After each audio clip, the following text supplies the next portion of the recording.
Boa tarde a todas, todos, todos. Queria começar dando parabéns ao Neseg, né, pelo aniversário, pelos 20 anos, e agradecer o convite para participar, né, desse encontro, que é também uma comemoração, e para coordenar essa mesa. Então, o nome da mesa agora da tarde é Política e Produção de Conhecimento, Convergência e Tensões. Vou apresentar os palestrantes da mesa. O Richard Miscosi, que é da Unifesp, vai apresentar a fala dele, vai ser Cruzadas Morais na Esfera Pública Digital. Depois temos o Luiz Augusto Campos, da UERJ, a ciência como vocação política, a cooperação entre sociologia da raça e o movimento negro entre 1970 e 2000. E depois a Vila Sorge, aqui do UFRJ, Academia, Ativismos Feministas, Proximidades e Distinções. Cada um vai ter 20 minutos para fazer a sua exposição. Alguém vai levantar a plaquinha, né? Você.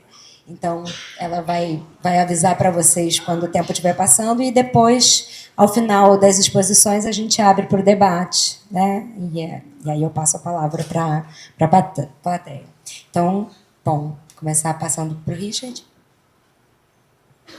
Bem, boa tarde a todas, todos aqui presentes. É um imenso prazer poder participar desse evento comemorativo dos 20 anos do Neseg.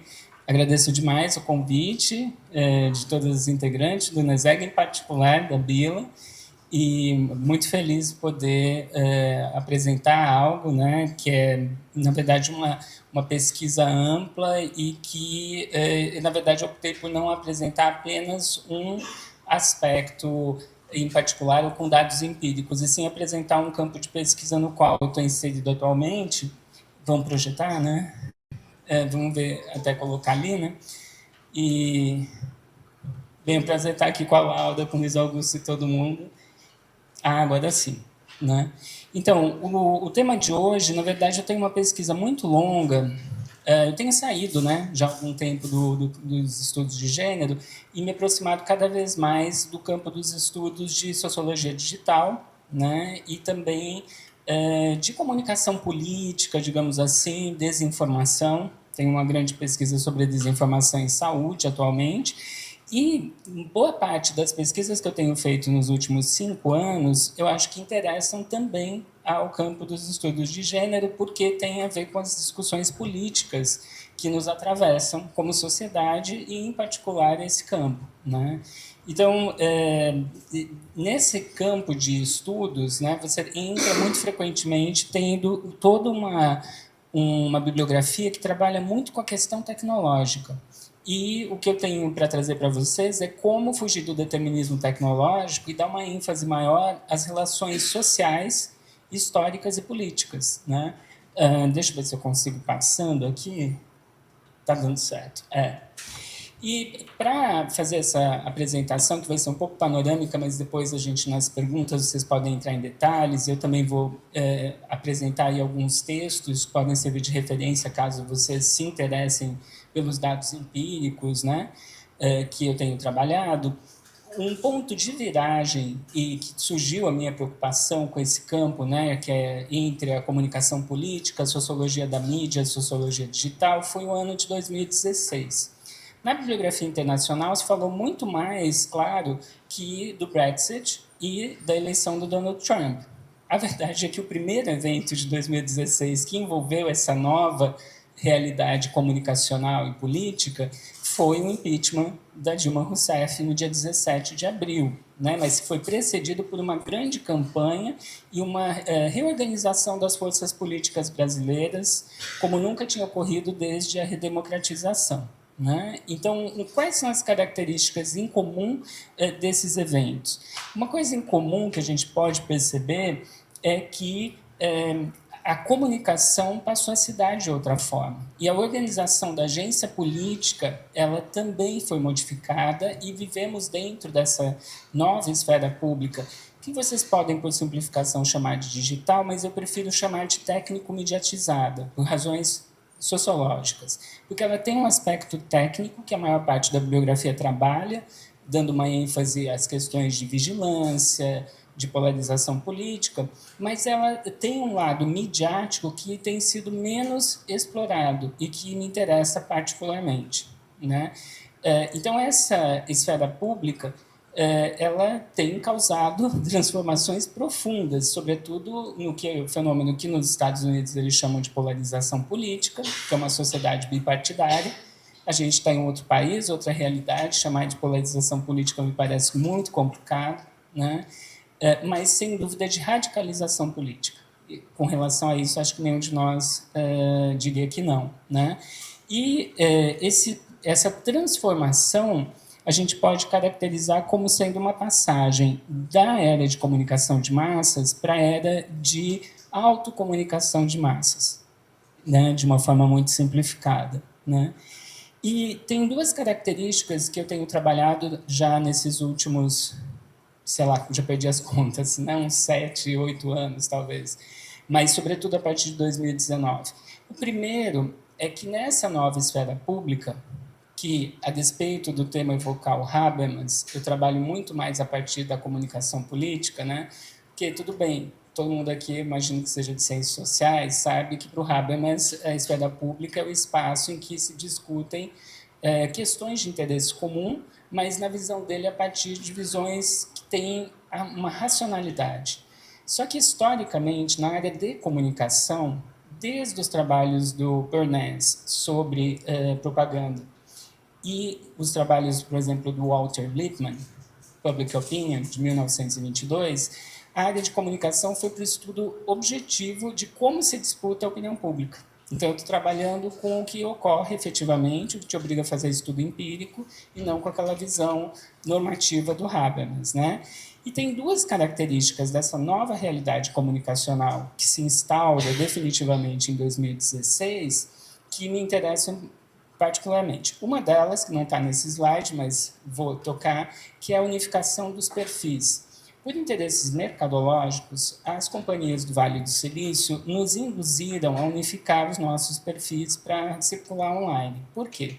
Porque isso permite seguir os nossos passos, compilar dados e lucrar em torno disso com propaganda.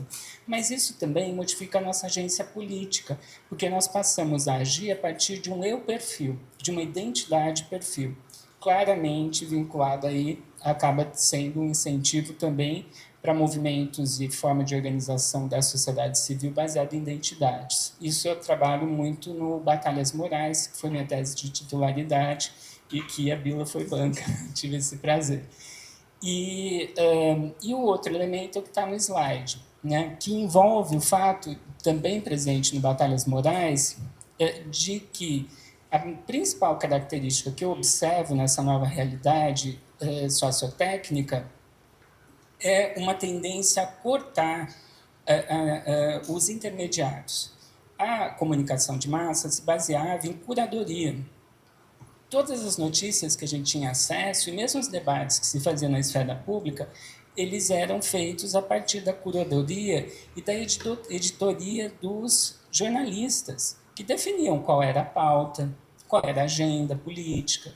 Então, a partir do momento que nós passamos para a autocomunicação de massa, nós somos induzidos pelas próprias formas de relação que a gente cria nas plataformas online a sermos contra as editorias e tudo mais, porque todos disputam o controle da agenda.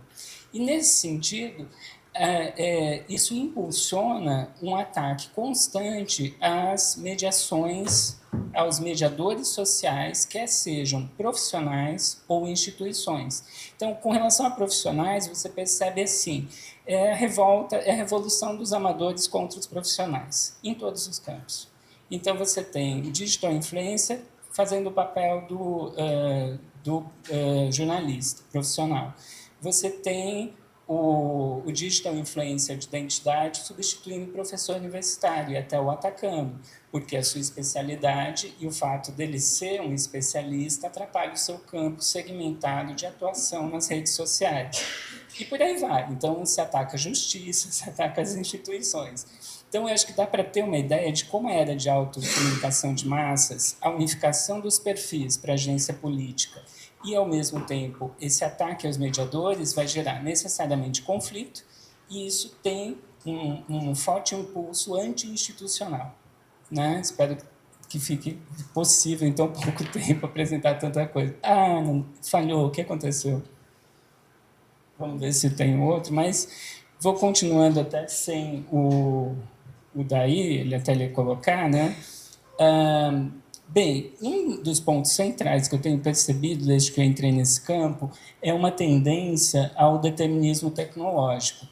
Então vejam que aqueles eventos, né, para me situar e não tomar muito tempo, não entrar em vários dos temas que eu tenho abordado nesses anos, eu estou fixando em 2016. Então, muitas das explicações que vários pesquisadoras e pesquisadores encontraram para o que se passou em 2016, para o impeachment da Dilma e a divisão política do Brasil, para o Brexit, para a eleição do Donald Trump, elas são muito frequentemente baseadas em determinismo tecnológico. Tem uma bibliografia muito sofisticada, mas o fato de sempre voltar ao determinismo tecnológico não é uma surpresa para nós, sociólogos e sociólogas, né?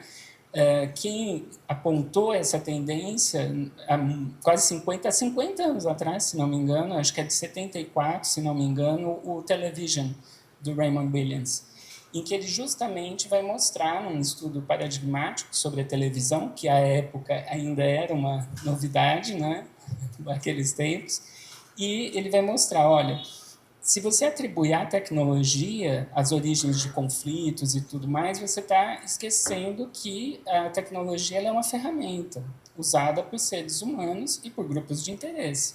A gente tem que focar quais são os grupos de interesse, quais são os agentes humanos que estão fazendo uso da tecnologia para determinados fins. Né? Entre essas teorias que são sofisticadas, mas que são contestadas hoje em dia no próprio campo dos estudos da comunicação política, né? Você tem a ideia do problema das câmaras de eco, da ideia de que há filtros, bolhas algorítmicos que fazem com que as pessoas, ao usar redes sociais, tendam ao conflito. Você tem teses sobre redes de trolls, fazendas de cliques e por aí vai. Você tem também a ideia mais sofisticada da psicometria, que o escândalo da Cambridge Analytica, né, sobre a eleição do Trump em 2016, apontava para isso. Uma empresa especializada tinha sugado alguns milhares de perfis, criado perfis psicométricos para direcionar propaganda política, podendo modificar o resultado da eleição norte-americana. É possível? É, mas é um pouco teoria da conspiração segundo os dados hoje em dia disponíveis. Tem um pesquisador ainda muito da área mais tecnológica, mas que ele aponta para a necessidade da pesquisa sociológica, que é o Yoshai Benkler, que ele vai refutar todos esses pontos e vai ter uma outra tese mais baseada em razões sociais históricas, né? E eu também vou nesse sentido. De uma forma simplificada, o que eu estou dizendo aqui é que o interessante é a gente adotar essa linha que historicamente é chamada de moldagem social da tecnologia e que reconhece que a tecnologia é usada por humanos e que não é para culpar a tecnologia, e sim entender quem está usando melhor as tecnologias vigentes, fazendo o melhor uso político, né, do novo ecossistema midiático para, por exemplo, vencer eleições. Né? Vamos ver se está certo agora. Bem, aqui tem um pouco o sumário dessa minha trajetória de pesquisa, e caso vocês queiram acompanhar essa trajetória a partir de dados empíricos e com exemplos empíricos e desenvolvendo melhor, vocês têm esses textos, né? Quer seja sobre essa passagem para uma sociedade em que as relações mediadas se tornam centrais, né? Se tornam centrais, que saiu nesse texto da Contemporâneo, primeiro, a questão da unificação dos perfis, que eu trabalhei com o Machado, no das Jornadas de Junho, as Cruzadas Morais, e no Batalhas Morais, como eu disse, eu já chego à tese do ataque aos mediadores sociais. Tem uma coisa engraçada, em 22 saiu mais uma revisão do Habermas, né, sobre a mudança estrutural da esfera pública. Eu fui com a maior ansiedade de ler, né, e pensando, será que eu fiz alguma besteira? Ele também tocou na questão dos mediadores sociais, como sendo os que passam a ser atacados, né? E, mais recentemente, esses dois textos, aos quais eu vou me referir muito brevemente aqui, mas é bom poder referenciar para vocês terem acesso, caso seja de interesse, que mostram como o aspecto midiático, né, que eu estou chamando, por isso que é a esfera pública técnico-midiática, ele é fundamental para entender as questões políticas e não só a bibliografia mais tecnológica. Né? Então, o Demoralization of Politics in Brazil, que saiu no International Sociology, Fernando Ballieri e eu, a gente vai mostrar como a política brasileira, também a partir de 2016, ela tem uma virada para o enquadramento da moralização. Infelizmente, não é para bem, não é a moralização da política, no sentido de não vai ter mais corrupção e tal. Não. É como as mídias de massa criaram uma ênfase na moral para entender a política, e a extrema-direita pega esse enquadramento e o aperfeiçoa para ganhar eleições. Né? E o campo de gênero está dentro disso, porque muito frequentemente as respostas no campo das diferenças se deram dentro do mesmo enquadramento criado pela extrema-direita, portanto, enredada nas mesmas características que beneficiam mais a direita do que a nós. Né? E o outro texto, mais recente, é resultado de uma pesquisa internacional em que nossa ênfase aí foi tentar descobrir por grupos focais como pensam os eleitores de Bolsonaro. E tivemos surpresas muito interessantes vinculadas a essa nova realidade sociotécnica. Né? Então, bem, o enquadramento é como eu já estava comentando com vocês aqui. Né? O enquadramento é um conceito do Goffman, né, de 74 também, do Frames, e que vai ser incorporado pela comunicação política, pelo Robert Entman, em 1993. Desde então, nas ciências sociais brasileiras, aparecem muito nos estudos sobre movimentos sociais. Como os movimentos sociais disputam a opinião pública a partir de determinados enquadramentos. Mas eu busco fazer uma outra coisa, que é não só compreender como a extrema-direita faz isso, né, mas também busco compreender como enquadramentos nos impedem de ver outras coisas. A minha ideia é entender o que ficou de fora do frame. Né? Então, tem formas diferentes de trabalhar. Né? Mas, de uma forma geral, esse enquadramento de moralização da política, como eu comentei, ele tende a enredar a oposição nos seus próprios termos e acaba beneficiando, no final, a direita.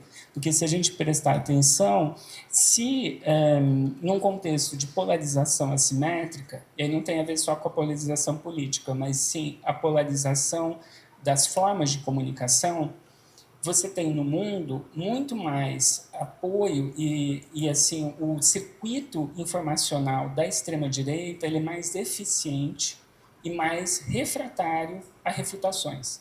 Refratário à refutação de fake news e tudo mais. E eles têm, nesse enquadramento moral, uma vantagem, porque, historicamente, a direita foi considerada a detentora da autoridade moral. A igreja costuma estar do lado da direita e por aí vai. Né?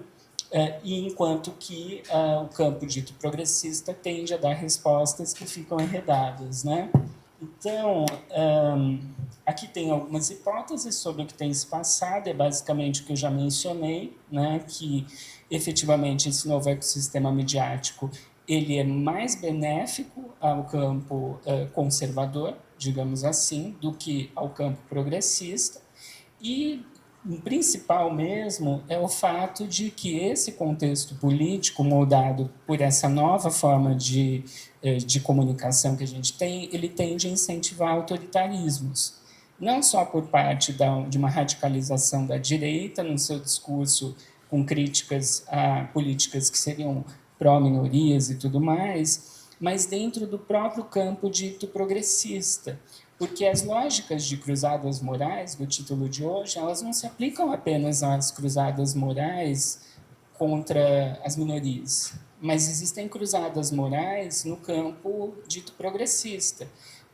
A principal forma de cruzada moral no campo progressista ou de esquerda é o cancelamento, porque o cancelamento são campanhas, né, que buscam criar bodes expiatórios, frequentemente você tem são processos de de humilhação pública, né, e que tentam expurgar qualquer divergência do campo progressista. Muito frequentemente, isso tem como tendência a radicalização do nosso próprio campo. Então, vejam que tem elementos comunicacionais e lógicas que funcionam para ampliar o apoio do campo conservador e para diminuir a unidade, na visão dos que são expurgados, né, do campo progressista. Além da própria contradição que se cria no campo progressista de que esse processo de autopurificação contínua ele é também um processo de expurgo dos que podem talvez ser vozes moderadas. Portanto, é a radicalização retroalimentando esse contexto que internacionalmente eu vi Estados Unidos aparece como polarização política, mas eu prefiro tratar como radicalização, né? Então, de uma forma geral, é isso. Caso vocês tenham dúvidas ou queiram exemplos empíricos e tudo, vocês podem me perguntar ou mandar e-mail. E aí também tem o Instagram do Núcleo de Pesquisa, meu núcleo, né, que também fez 20 anos esse ano, né? E, mais uma vez, muito obrigado pelo convite e vida longa ao Uneseg.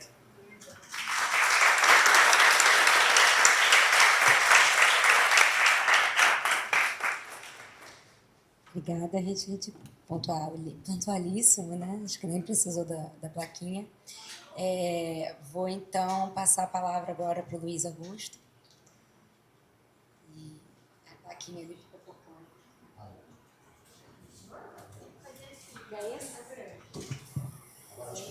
Alô? Foi. Bom, boa tarde, todo mundo. É um grande prazer para mim ter sido convidado para estar aqui nessa mesa. Queria também parabenizar o Uneseg, mas confesso também que eu recebi esse convite com um misto de animação e um certo receio. Os motivos de receio são fortes, né? O primeiro deles é que eu não estou nos estudos de gênero há muito tempo. Aqui na plateia tem a Flávia Biroli, que é uma testemunha que eu já estive nos estudos de gênero, nos primórdios da minha, não sei se eu posso dizer carreira, né? Mas enfim. E também, bom, um outro motivo é porque essa semana foi particularmente intensa para mim, então eu fiz uma operação no olho, não é um soco que eu levei, ao contrário das ilações que alguns colegas estão fazendo, e enfim, fiquei um pouco avariado e certamente esse estado vai se refletir em muitas imprecisões da minha fala agora. Mas talvez o maior motivo de receio seja o fato de que quando eu recebi o convite do Uneseg para fazer essa fala, o título da mesa me atraiu por me dar a oportunidade de iniciar aquela reflexão que a gente sempre quer fazer, mas nunca encontra um tempo, enfim, aí você aproveita uma mesa ou alguma coisa para iniciar essa reflexão.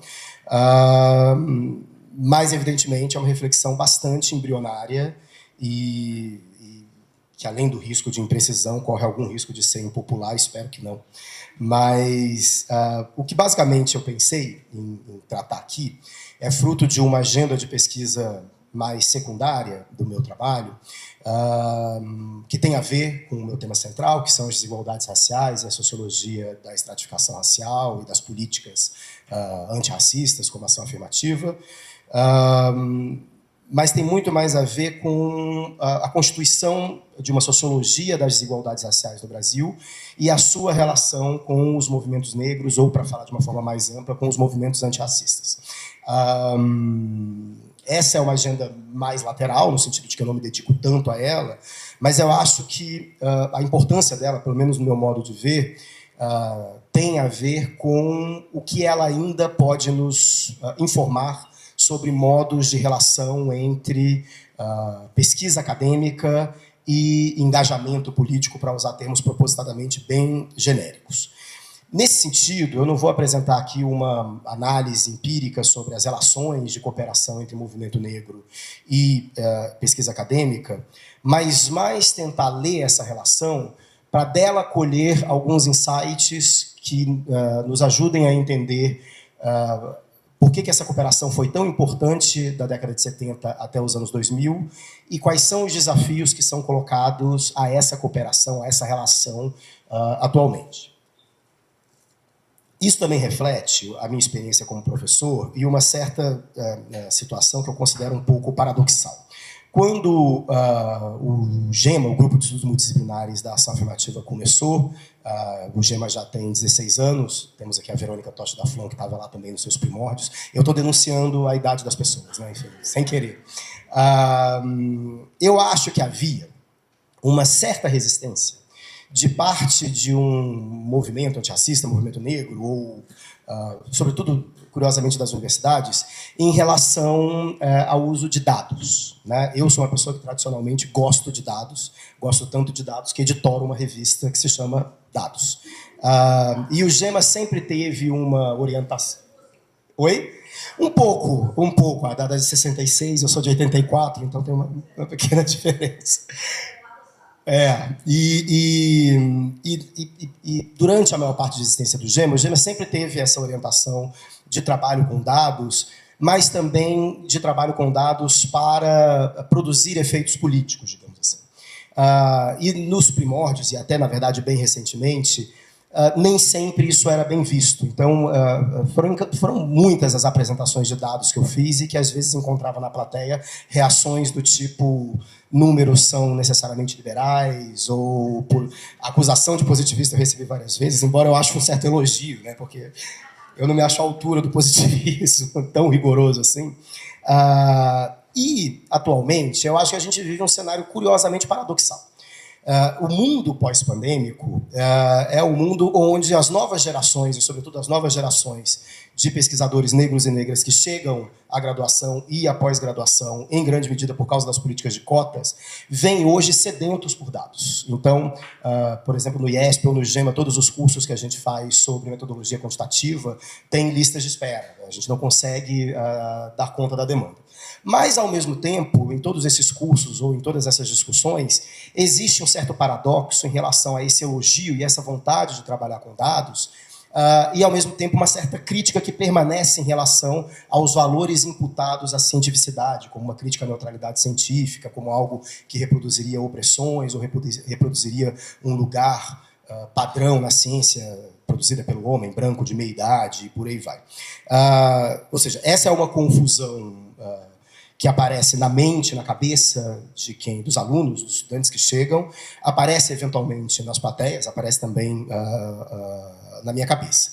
Então, isso, um dos meios de discutir essa relação entre ciência, política, a utilização de dados, engajamento político, que perpassa grande parte das minhas pesquisas, mas uma dessas partes tem a ver com entender o tipo de relação política que se estabeleceu, sobretudo a partir da década de 70, sobretudo a partir no IUPERJ, atual IESP-UERJ, onde eu dou aula, entre determinados pesquisadores que eram vistos e, por vezes, atacados como muito positivistas, e aí eu vou me concentrar aqui nos pesquisadores da área de raça, sobretudo nos trabalhos do Carlos Azenbalg e do Nelson do Vale Silva, mas isso eventualmente se aplicava também à área de gênero, a professora Neuma Guiar, que era vista como uma, às vezes, acusada de demógrafa. Né? A gente fez um trabalho de memória em relação à história da pós-graduação do IESP e UPERJ, e era muito interessante como isso aparecia até mesmo nos mecanismos de controle da censura. A gente achou um documento do DOPS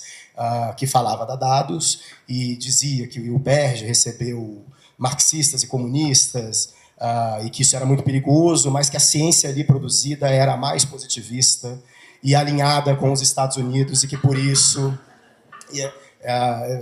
talvez o UPERJ tinha que ser monitorado, mas não fechado. O que, enfim, é também algo bastante ambivalente. Então, um dos objetivos desse trabalho é tentar entender que tipo de relação se estabeleceu entre esse grupo, digamos assim, nesse momento focado especificamente nos pesquisadores da área de raça, e a luta antirracista, ou o movimento antirracista, se assim vocês preferirem. Ou seja, tentar entender um tipo de legado epistemológico, metodológico, que é também um certo legado político em relação ao modo de proceder. Eu não vou falar aqui muito dos detalhes biográficos desses dois autores sobre os quais eu vou me debruçar. Especificamente, eu vou focar mais no trabalho do professor Carlos Azenbalg. Mas o professor Carlos Azenbalg era de origem argentina, tinha sido um militante marxista em Buenos Aires e foi exilado por causa disso, primeiramente no Chile e depois no Brasil, mas fez toda a sua carreira muito conectada aos estudos de estratificação social e racial, e, sobretudo, aos estudos que utilizam metodologias quantitativas. O que eu acho que é particularmente interessante na trajetória do professor Carlos Azenbalg é a sua cooperação histórica com o movimento negro e com o movimento antirracista. Então, esses provavelmente são os dois principais livros em que o Carlos Azenbalg participa. Foi um autor muito mais dedicado à publicação de artigos, mas o primeiro é Discriminação e Desigualdade no Brasil, que é um livro que é baseado na tese do Carlos Azenbalg de 79 e que foi republicada pelo IUPERJ em 2005, que está para sair, provavelmente deve sair no ano que vem, pela Zahar, em que basicamente ele estabelece os princípios gerais da sua crítica à concepção florestaniana da raça no Brasil e o seu modelo analítico, que eu ainda acho dominante na sociologia da raça. Não digo isso com orgulho, acho que isso diz muito mais sobre a incompetência das gerações atuais do que outra coisa. E o segundo livro, esse já republicado pela Zahar, é Lugar de Negro, em que o Carlos Azenbalg faz uma coautoria com a Lélia Gonzalez. Bem, acho que também dispensa apresentações. Mas esse tipo de cooperação foi uma cooperação muito complexa, muito plural e que envolveu muitos elementos. Acho que pode passar. Bom, isso daí é basicamente a foto do Carlos Azenbalg com a Lélia Gonzalez. A tese do Carlos Azenbalg já é dedicada a Beatriz Nascimento, que, enfim, tem todo um problema aí de análise de sociologia intelectual, que é tentar entender como o Carlos Azenbalg chega ao tema das desigualdades raciais. As entrevistas que eu venho fazendo, basicamente, dizem que ele chega via boemia. Então, ele chega no Rio, se namora da Lapa, na Lapa conhece muitos militantes do movimento negro, e ele coloca muito claramente, inclusive desde textos mais antigos, a ideia de que o seu objetivo enquanto pesquisador, enquanto cientista, era produzir pesquisa empírica rigorosa para desbancar as teses ou de que o Brasil não tinha racismo, ou de que o racismo no Brasil era residual ou seria superado num processo de desenvolvimento, como, por exemplo, Florestan Ottaviani ou o próprio Fernando Henrique Cardoso insinuavam em alguns dos seus textos.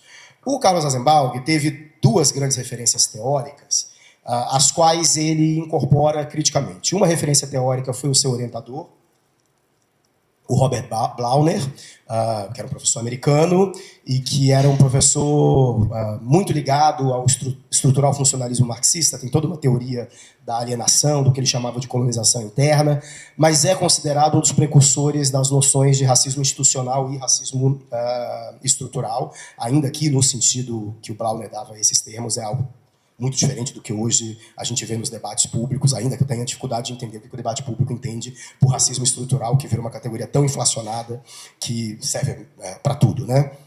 Mas o ponto do Robert Blauner é que ele, a partir de pesquisas empíricas qualitativas, tentava entender como mecanismos previstos pelo marxismo tradicional funcionavam. Então, uma das suas teorias é a teoria da alienação como sentimento, como uma espécie de perspectiva sobre o mundo, etc. E, por isso, ele era muito criticado por não ser estrutural funcionalista até o final. Ou seja, se a alienação é um sentimento, como é que você explica isso dessa perspectiva? O Azenbalg é muito influenciado por essa teoria do Blauner, mas ele também fica muito insatisfeito com essa visão, talvez excessivamente sentimentalista dele.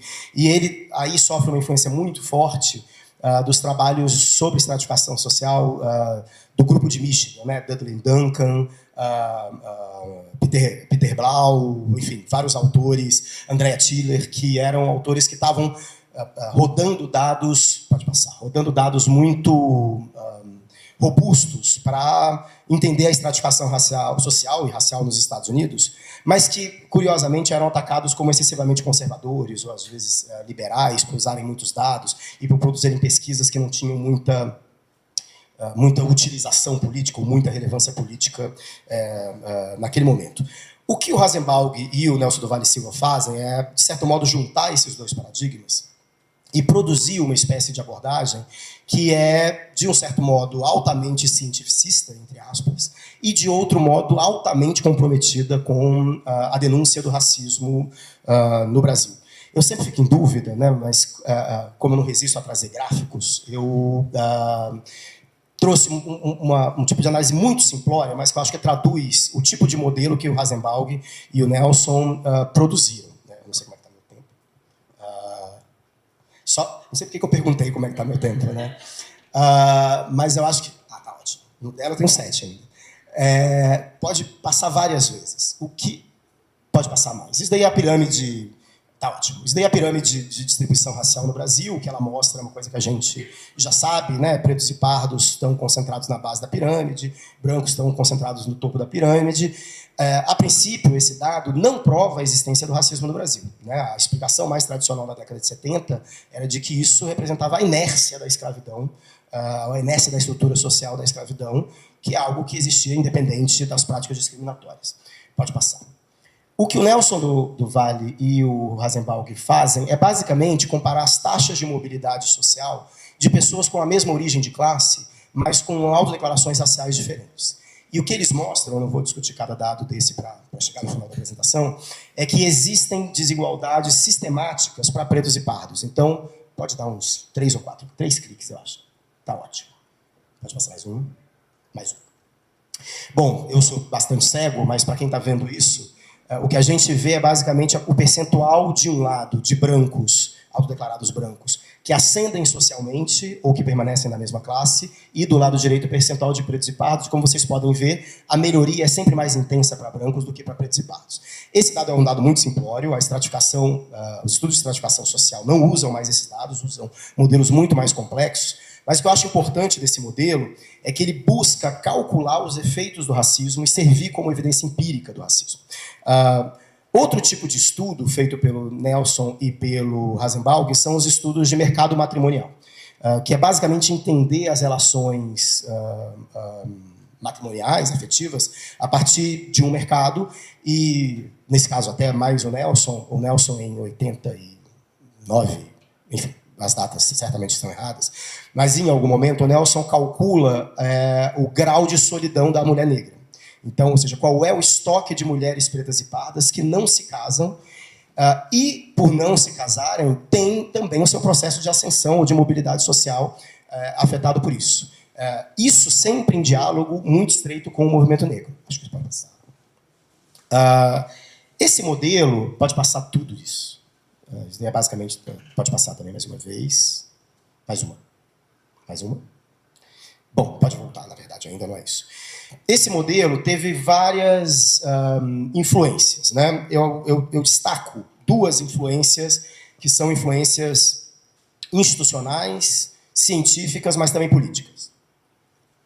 Uma influência foi o Centro de Estudos Afroasiáticos, que foi uma instituição criada no âmbito da Universidade Cândido Mendes, com o aporte da Fundação FOR. Inicialmente, enfim, tem uma questão histórica, o primeiro diretor foi o Amaury de Souza, e depois o Carlos Hasenbalg e o Nelson assumem a diretoria. O ponto do Centro de Estudos Afroasiáticos era, além de ser um espaço para a consolidação desse tipo de abordagem de estudos da discriminação e do racismo, era também um espaço de formação científica e técnica de uma geração de pesquisadores e pesquisadoras, sobretudo negros, nesses temas. Então, a lista de pessoas que passaram pelo Centro de Estudos Afroasiáticos é grande e bastante nobre. Então, nós temos Márcia Lima, né, que iria estar aqui, mas infelizmente não pôde estar, que é a atual secretária nacional de Política de Ação Afirmativa, Denise Ferreira dos Santos, que foi assistente do Carlos Hasenbalg, além de Beatriz Nascimento, Jacques Tadeschi, e alguns pesquisadores brancos também, Lívio Sansoni, Laura Moutinho. Por lá também passou a Ângela Figueiredo, que é professora da Universidade do Recôncavo Baiano, e etc. E uma outra influência tem a ver com uma influência mais mediada pelo Nelson sobre instituições governamentais como o IBGE e IPEA. Então, aí também a gente tem toda uma geração, curiosamente, de economistas que vão se dedicar a refinar e sofisticar esses dados do Carlos Hasenbalg e do Nelson. E aí eu estou falando de Ricardo Henriques, Serguei Soares, Rafael Osório, etc. e tal. Eu não vou ter tempo de falar sobre isso, mas todos esses grupos são os grupos que se, digamos assim, unificam ou convergem na Conferência de Durban, e que depois de um processo muito mediado vai levar à adoção de ações afirmativas no Brasil. O que eu acho que tem de importante nessa trajetória e que aparece às vezes de modo mais ou menos explícito nos textos e nas entrevistas que o Hasenbaug e o Nelson deram no decorrer das suas trajetórias. Primeiro, é um compromisso dos dois muito, nesse aspecto, bastante explícito com a luta antirracista. Então, tanto Nelson quanto Carlos dizem assim, como eu já disse, a gente queria fazer ciência para desbancar as teses que a ciência daquele momento sustentava. E é preciso dizer que a ciência daquele momento era uma ciência vista como mais engajada até mesmo do que os próprios trabalhos do Hasenbaug e do Nelson. Eu não vou falar aqui, mas tem algumas anedotas curiosas sobre a relação deles com o trabalho do Florestan Fernandes, que à época era visto já, quer dizer, na época era já visto como uma das principais lideranças da sociologia, mas já pronunciava uma certa carreira política.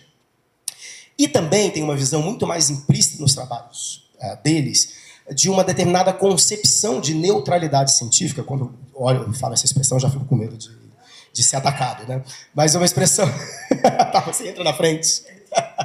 Uma certa concepção de neutralidade científica que parte da não neutralidade da intenção moral de toda pesquisa, ou seja, a assunção de que a minha pesquisa tem o objetivo de provar que existe racismo no Brasil e etc. e tal, mas a ideia da neutralidade como um processo de produção de evidências que seriam capazes de converter até mesmo os adversários. Então, que tipo de evidência eu posso produzir para converter até mesmo aqueles que, ou sobretudo aqueles que discordam de mim, no caso do Nelson e do Carlos, envolviam, evidentemente, intelectuais, mas envolviam também gestores públicos, né? Ou seja, eles volta e meia, o Carlos menciona isso, a estatística é a ciência, é a linguagem do Estado, ou seja, é o modo como o Estado entende a realidade. Para encerrar, usar os últimos 30 segundos que eu tenho, eu acho que esse tipo de cooperação tem coisas a nos informar, mas também tem desafios difíceis de suplantar, ou seja, ela é própria de um determinado momento. Uma primeira coisa tem a ver com o estatuto político e sociológico da raça, que é, de certo modo, não debatido por essa perspectiva. Então, ou subdebatido, ou seja, o que é raça, como a raça opera, a raça tomada como uma variável independente, que vai ajudar a explicar outras variáveis dependentes. Isso é feito de modo bastante deliberado pelos autores, ou seja,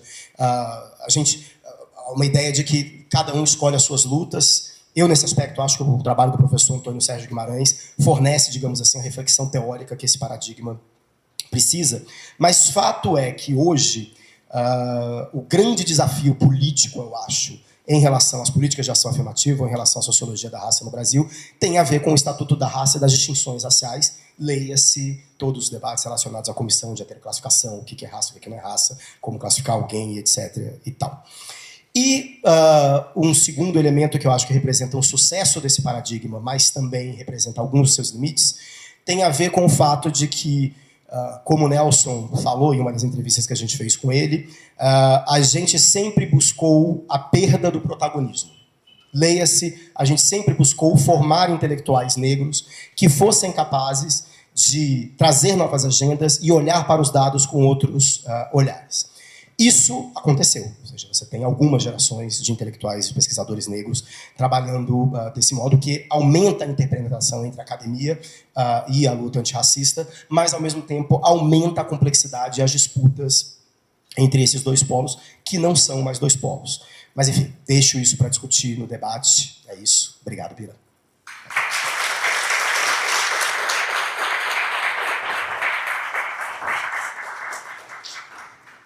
Obrigada. Agora, passar para a Bila Sorge, próxima. Alô? Tá.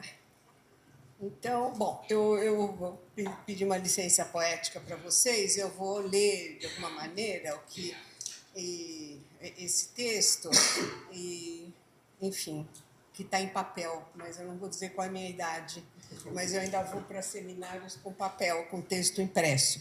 Mas, enfim, eu gostaria de compartilhar com vocês algumas reflexões sobre a pesquisa que eu venho fazendo sobre a relação entre militâncias, ativismos feministas e academia, na visão de pesquisadoras feministas, visões essas expressas em artigos das revistas Estudos Feministas e Cadernos Pagu, desde os anos de 1980.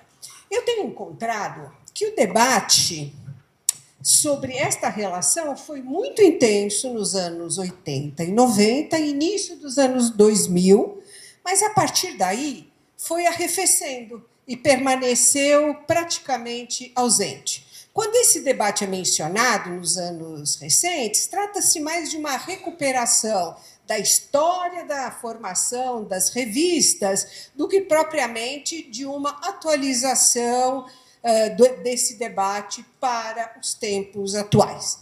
Eu pretendo levantar algumas hipóteses sobre esta quase ausência de problematização dessa relação entre academia e militâncias no momento presente. Como sabemos, não é necessário me estender sobre as relações entre ativismo feminista e academia. Nós sabemos que são muito estreitas, isso já está mais ou menos fixado pela historiografia, pela sociologia, não só no Brasil, como internacionalmente, a relação entre ativismo e academia. E essa relação ela existe desde a formação da área de estudos e pesquisa na universidade. Mas, olhando de perto, como esta relação se apresenta para as acadêmicas feministas, as dimensões políticas de cada campo parecem, por vezes, tensionadas. Se essa relação é constitutiva dos estudos feministas e marca presença em toda parte, seus contornos se alteram, uma vez que tanto os ativismos como a academia se transformam ao longo do tempo. De fato, muitas mudanças ocorrem nesse campo de estudos e na própria Universidade Brasileira desde os anos 80.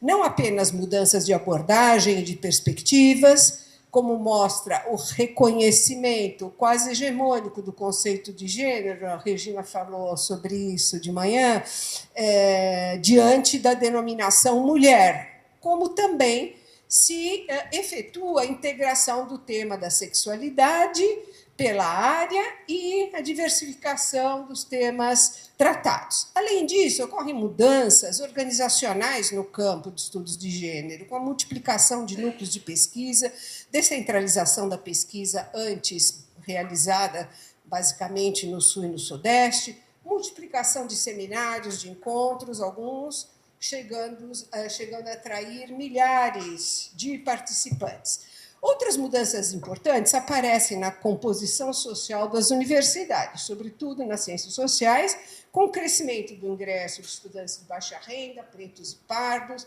e de mulheres, embora estas já haviam ingressado na universidade de mais longa data, no ensino superior. Pelo ângulo da militância, agora substituído pelo vocábulo ativismo, as mudanças são enormes. Eu vou destacar apenas o importante papel formativo das mídias sociais e as redes, como o Richard nos mostrou, e a complexidade das representações e mobilizações feministas das novas gerações, inclusive dos estudantes universitários, sobretudo essa crítica às mediações, às instituições, não é?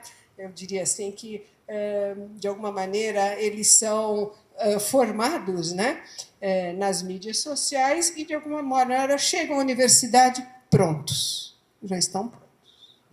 A carência de reflexões e debate hoje, pelo menos no âmbito das revistas acadêmicas da área, contrasta com o ambiente acadêmico de décadas anteriores, quando estas revistas abrigavam muitas disputas sobre a relação entre ativismo e academia. Eu vou lembrar de alguns embates havidos nessa época, que, ao meu ver, contrastam com o que vem depois. A denominação, não sei se alguém aqui lembra, da revista Estudos Feministas, por exemplo, foi objeto de polêmica pela comissão organizadora da revista no início dos anos 90. Debateu-se entre um título que contivesse o termo feminista e outros menos militantemente marcados, como estudos de gênero, gênero e sociedade. Designações que circulavam no âmbito internacional e que sugeriam com mais nitidez, a filiação da revista ao campo acadêmico, né? Gênero, sociedade, gênero, enfim. A Lena Lavinas, que foi a primeira, foi a primeira editora da revista Estudos Feministas, ela assina o primeiro editorial da REF em 1992, e ela dizia que a revista tinha como pressuposto a indissociabilidade entre, eu cito, prática acadêmica e prática política, apesar de ter autonomia e dinâmicas próprias. A revista tinha dinâmicas próprias. Este postulado ganhou forma na organização das sessões da publicação, como aponta a Sônia Maluf, na Revista Estudos Femininas de 2003, que a REF designou uma seção chamada Dossiês para Expressões da Militância, enquanto que a seção de artigos ficou reservada para textos que seguiam um padrão acadêmico. A Joana Pedro, também no artigo do início dos anos 90, ela lembra, né, que havia uma preocupação em dar à revista um suporte acadêmico, uma tentativa de diferenciação do que seria a militância, não é? E não é por acaso que a revista é lançada em 1992, na reunião anual da Ampox. De fato, a institucionalização dos estudos de gênero foi constantemente desafiada a assumir regras e códigos de produção de conhecimento científico prevalecentes na academia, da qual dependia o seu reconhecimento e de suas pesquisadoras e da obtenção de recursos de pesquisa que eram canalizados via universidade. Nesse momento inicial que eu estou falando, a Albertina Costa, a Carmen Barroso e a Cíntia Sarti, num artigo do Caderno de Pesquisas de 1985, elas dizem que essa área de estudos de gênero está numa zona fronteiriça e de ambiguidade. Eu cito, abro aspas, para os colegas da comunidade acadêmica e das agências de financiamento públicas, as feministas acadêmicas deveriam incessantemente provar que sua atividade era científica e não de denúncia militante.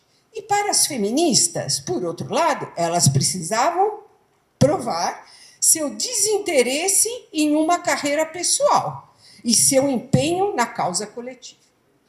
Algumas tentativas de entrosamento entre pesquisadoras e militantes ocorrem sem muito sucesso, como a proposta da criação de uma associação de pesquisadoras fora do âmbito universitário em 1980. Todavia, o seminário chegou a um impasse pela divergência entre aquelas que reclamavam uma autonomia relativa da pesquisa e outras que achavam inconcebível a atividade de pesquisa sem um engajamento militante. 4 anos depois, em 1984, esta questão é retomada durante os seminários Aide Machado em Salvador. E como afirmam as autoras do artigo, a Albertina, a Cíntia, a Carmen Barroso, reivindicava-se, aspas, sem voltar ao velho tema da neutralidade científica, diferenciar as necessidades do saber científico das demandas práticas da política. Esse debate estava colocado. Tal disjuntiva ganhou contornos vivos no plano metodológico e da da ética da pesquisa. A Heloísa Pontes, no artigo que ela escreve para a Revista de Antropologia da USP, de 1993, que se chama Paixão e Compaixão, Militância e Objetividade na Pesquisa Antropológica, ela faz uma reflexão sobre os problemas enfrentados pela dupla inserção como feminista e pesquisadora, quando ela pesquisou o grupo SOS Mulher, de São Paulo, entre 1982 e 1985, e dos deslocamentos que ela teve que realizar entre esses dois universos, regidos, como ela afirma, entre aspas, por lógicas, expectativas e demandas distintas e muitas vezes antagônicas.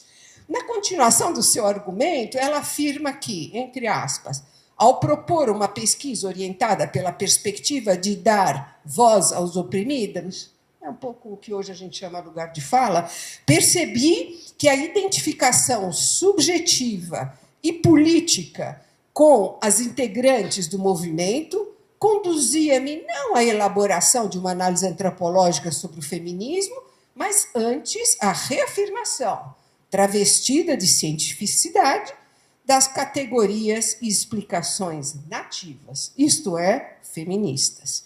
Esse incômodo metodológico de pesquisa é reiterado pela Bibia Gregori no artigo dos estudos,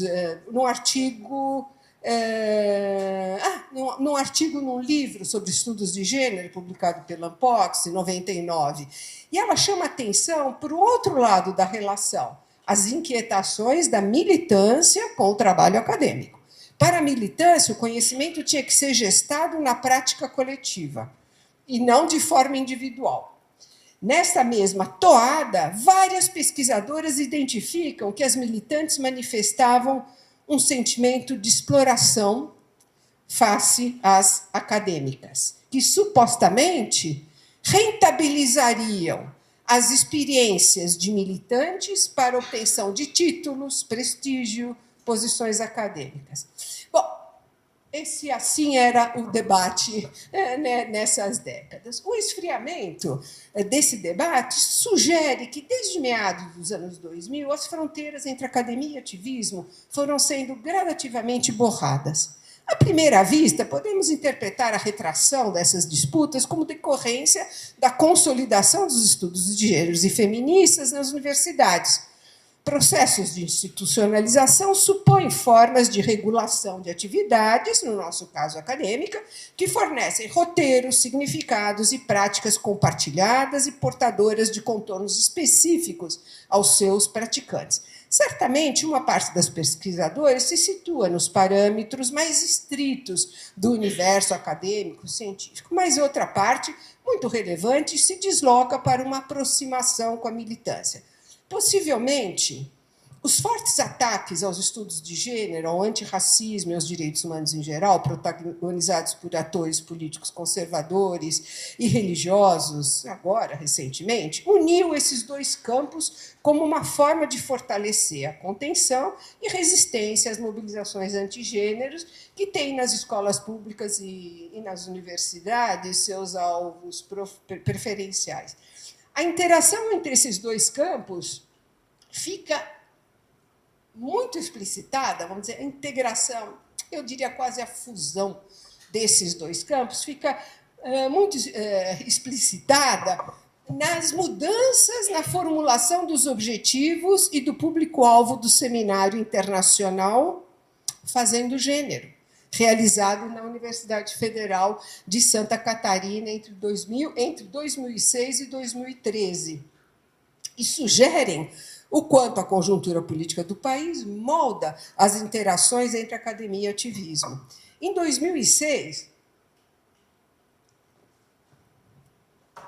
enuncia-se que o evento, abre aspas, reúne a cada 2 anos pesquisadoras e pesquisadores do Brasil e universidades estrangeiras, da América Latina, Estados Unidos e Europa, com pesquisas e publicações no campo dos estudos de gênero e dos estudos feministas. O Fazendo Gênero de 2013, por sua vez, ele inclui no seu público-alvo desculpa, os movimentos sociais e enuncia que visa, entre aspas, obrigada, criar espaços de troca de experiências e diálogos entre investigadores acadêmicos e aqueles ligados a outras entidades ou a movimentos sociais, reconhecendo a importância das vozes que falam por si e por um comum compartilhado.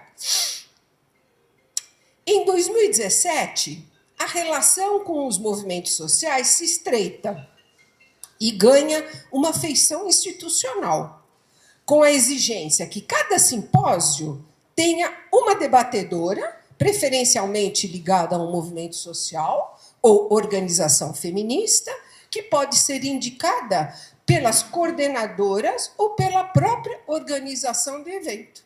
Indica alguém ali. Todavia, se há um comum compartilhado que necessita ser reconhecido e alentado politicamente, é importante, me parece, renovar a conversa sobre as particularidades de cada um dos campos, de modo a não diminuir o potencial que cada um, ativismo e academia, comunicam. A Wendy Brown, vou citar a Wendy Brown, num artigo recente de 2022, ela retoma o debate que Weber empreende no livro A Ciência como Vocação, sobre os dilemas entre trabalho intelectual rigoroso e programa político. Ela considera que, mesmo em tempos difíceis como o que vivemos, é vital preservar a relativa autonomia e integralidade do pensamento na academia, o que significa resistir tanto à hiperpolitização do conhecimento, como à sua estruturação por relações de dependência, sejam elas estatais ou econômico-empresarial. Ela afirma, e eu cito, abre aspas, a análise intelectual, a descoberta, a crítica e a reflexão são fundamentalmente diferentes da ação política. Mobilizam diferentes sujeitos e subjetividades. Baseiam-se em diferentes linguagens, temporalidades, objetivos e etos. De maneira muito sensível e provocativa, Wendy Brown argumenta que, enquanto o trabalho intelectual opera através da abertura dos significados e da complexidade dos fenômenos sociais, no caso dos ativismos, o conhecimento produzido se volta para a fixação, a reiteração de significados e a redução da complexidade, com vistas à mobilização e à luta por hegemonia no campo político. Mas o trabalho acadêmico também é importante para as políticas, não é? Eu acho que você mostrou isso. Isso, não é? Pois analisa quais são os valores de forma empírica e histórica, fornecendo bases mais sólidas para as demandas políticas e para as políticas públicas. Como diz o Robert Castel, um sociólogo, né, francês, o rigor analítico é provavelmente o preço que as ciências sociais devem pagar para continuar a reivindicar para si um sentido social. E conceitos como violência de gênero, divisão sexual do trabalho, interseccionalidade, que a Flávia Rios hoje nos mostrou tão bem, são exemplos que ajudam a entender e o agir no mundo social. Eu vou terminar, tenho 1 minuto, eu nem vou usar isso tudo, eu vou terminar, fazendo uma pergunta. Será que não seria o caso de recuperarmos as nossas experiências do passado e questionarmos sobre quais as fronteiras entre ativismo e academia hoje? Obrigada.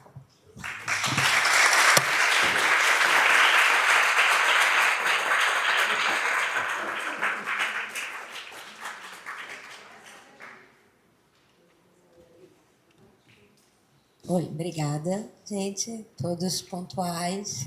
E aí, bom, agora eu vou abrir para o debate. Quem quiser se inscrever, tá? Bom, a gente pode fazer um conjunto, né, de questões, aí a gente passa para a mesa e vai fazendo esse rodízio. Claro, pode, depois passa para a Boa tarde, gente. Eu me chamo Patrick e curso CS aqui, estou na graduação ainda. E a minha pergunta é para o Richard. Eu queria saber a sua opinião sobre o algoritmo que ajudou o Pablo Marçal a chegar no terceiro lugar nas eleições, que foi assim uma vitória, dado assim a situação dele, né? A falta de pautas, por exemplo, e ele chegar no terceiro lugar, assim. Então, eu acho que isso foi fundamentalmente feito pelo algoritmo. E, para contextualizar com o gênero, também queria saber a sua opinião sobre esse movimento de alfa, de homens alfas, que está acontecendo e vem se popularizando. Eu acho que isso tem uma grande ligação com o público do Marçal. Eu queria saber a sua opinião, se você vê essa semelhança. Era minha vez, né? Eu tenho duas questões, uma para o outro para a Bila. Eu tive o privilégio de conhecer o Carlos e o pessoal de do afro asiático.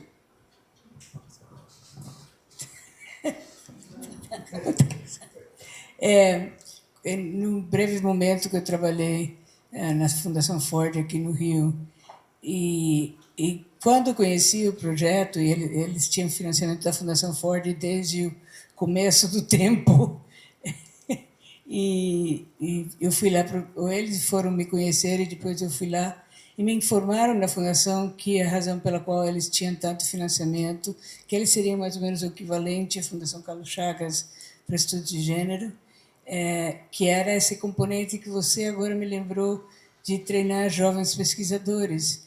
E eu me lembro de ter falado para o representante da época, Brad Smith, e falei, mas por que então eles todos são brancos na direção? Quer dizer, há quanto tempo vocês estão financiando essa iniciativa? Ah, não, porque eu coloquei para o próprio Carlos e para o como chamava o outro? Nelson.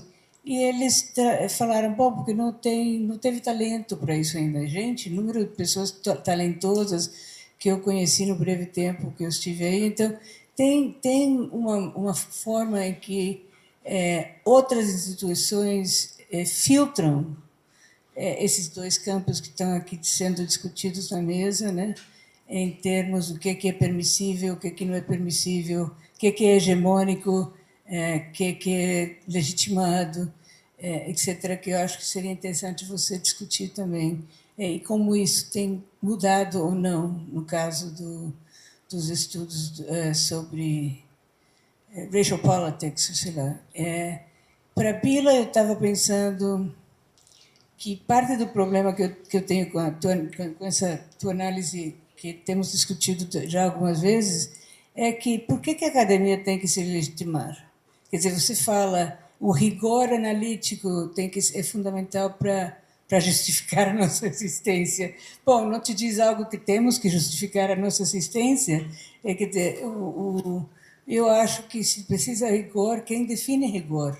É uma pergunta prévia, política, que é inescapável. Quer dizer, pode ser que outros rigores, igual outros saberes, existam. Então, se são outras pessoas avaliando o rigor, por exemplo, sei lá, numa comunidade negra em Colômbia, para falar de área de... Sei que você não pensa, estou montando uma coisa hipotética. O problema dessa distinção sempre foi que nós temos alguns saberes e os movimentos têm outros saberes, e pode ser que seja o caso, mas quem legitima um mais do que outro, e isso tem consequências em termos de distribuição de, não só de saber, mas de distribuição material de bens, de prestígio, tem repercussões políticas gravíssimas. Então, tudo bem, tantas propostas. Por exemplo, o que se faria com propostas de trazer os movimentos para dentro das universidades? Seria uma solução. É parte do Enem, haveria uma cota para pessoas ativistas que levam pelo menos 5 anos de militância comprovadas em algum tipo de organização social, política. Aí você treina eles segundo as nossas normas, e aí junta já, sei lá. Tem mais alguém ali que levantou a mão, aí depois a gente pode dar uma rodada com a mesa. O que vocês acham? Depois de continuar nessa discussão. Pois é, 3, eu acho. Sim. Boa tarde. Aí pode fazer uma rodada, depois. Porque só para mim. Boa tarde, meu nome é Raul, sou professor da Faculdade de Educação da UF. Queria agradecer a todo mundo pela mesa, pelo debate, enfim. Para o Luiz, queria fazer uma pergunta simples, porque eu quero muito ouvir sua resposta. Você acha, então, que a epistemologia feminista mais atrapalha do que ajuda? E para o Richard, né, a gente tem algumas linhas de pesquisa em comum, sociologia digital, comunicação política. Queria fazer uma provocação, talvez, porque eu concordo muito com o seu diagnóstico de que tem uma certa rebelião do indivíduo contra as mediações e principalmente contra as instituições. Mas eu fico pensando um pouco nas implicações, principalmente sociais e políticas disso, mas também acadêmicas, né? A gente critica muito o Habermas, e aí o Habermas virou esse espantalho que todo mundo adora bater por vários motivos. Um deles é a normatividade, e aí todo mundo sempre criticou o Habermas pela normatividade, e o que a gente mais quer hoje são critérios mínimos de deliberação. O outro motivo é porque o Habermas tinha uma ideia muito idílica, até talvez do que foi a esfera pública em certo momento, que depois entrou em decadência com os meios de comunicação de massa. E a Nancy Fraser vai lá e diz, olha, nunca foi assim, as mulheres não estavam aqui, os subalternos não estavam aqui, nunca existiu essa esfera pública de verdade. E aí eu fico pensando se em algum momento a gente não está entendendo que em algum momento as instituições foram esse momento idílico, assim, que a gente poderia se apropriar ou estava tudo bem, assim, porque se a gente pensar em algumas instituições, a ciência foi base do racismo científico, vendia a ideia da homossexualidade como doença, tinha a ideia de histeria, que era muito forte na psicanálise e psicologia. Então, a gente validar a ciência a todo custo é bom também, quer dizer, hoje a gente tem a Natália Pasternak e o Átila Yamarino, que são pró-ciência, pró-defesa da ciência, que são pró-agrotóxico e pró-extração do petróleo. Assim. Então, defender a ciência a qualquer custo, que nem a Globo quer, é tão bom assim. E na mídia também, na comunicação política, no começo dos anos 2000, e antes disso, na verdade, todo o debate da comunicação política no Brasil surge numa crítica à imprensa como tendo uma posição política que, enfim, prejudica o debate eleitoral. E aí a gente diz como se as redes sociais fossem surgimento de todo mal, né? Como se tivesse tido esse passado idílico pré-redes sociais em que existia o debate político pleno. Né? E aí, uma última provocação tem a ver com essa ideia de cancelamento. Tem coisa que que os movimentos sociais sempre fizeram, a gente não chamava de cancelamento, chamava, por exemplo, de escracho, né? Eu fico pensando, por exemplo, no escracho a ditadores. A UF agora vai rediscutir se tira ou não o título de honoris causa do Jarbas Passarinho. A gente vai dizer que ele está sendo cancelado porque é uma cruzada moral também. A gente está dizendo autoritarismo é ruim, a gente é contra isso, a gente é a favor da democracia, moralmente a favor da democracia, e a gente vai cancelar o Jarbas Passarinho, vai tirar um título científico que foi dado a ele. Então, é ruim sempre o cancelamento. Quando as mulheres tentam cancelar os homens, que elas não conseguem criminalizar por serem estupradores delas, por exemplo, tem um caso de estupro, o judiciário, que é outra instituição, não consegue lidar com esse caso, as mulheres têm que ficar caladas, porque senão elas vão cancelar esses homens. Então, a mediação é sempre positiva e a luta contra a mediação é sempre negativa? Essa é a minha provocação para você. Gente, olha só, como foram muitas questões e densas, eu vou passar uma rodada para eles e aí já tem várias inscrições, mas vou dar uma rodada primeiro aqui e depois a gente volta para a plateia.